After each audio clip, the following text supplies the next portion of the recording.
ఆయన ఇంట ఉన్నాడని వినవచ్చినప్పుడు.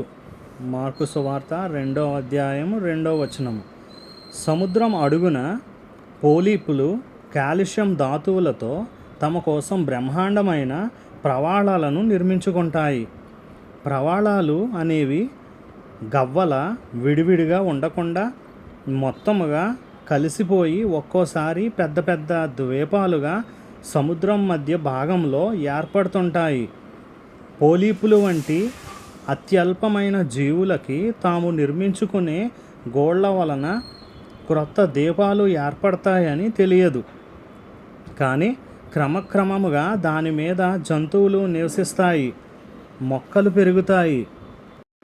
దేవుని సైన్య సమూహములో నీ స్థానం ఎక్కడో అట్టడుగున ఉంటే సనుగుకోకు, ఫిర్యాదులు చేయకు, దేవుని చిత్తానికి ఎదురు చెప్పడానికి ప్రయత్నించకు. దేవుడు నిన్నక్కడ ఉంచాడు అంతే.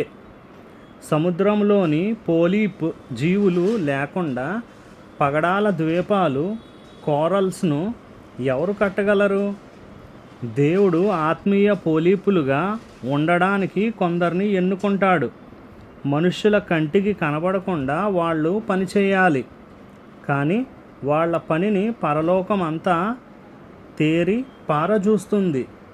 వారు పరిశుద్ధాత్మ చేత బలపరచబడతారు. యేసు ప్రభువు బహుమానాలిచ్చే రోజు వస్తుంది. ఆయన పొరపాట్లేమీ చెయ్యడు. నీకు అంత మంచి బహుమానం ఎలా దొరికింది అని మనుష్యులు ఆశ్చర్యపోతారు. ఎందుకంటే నీ పేరు వాళ్ళెప్పుడూ వినలేదు మరి.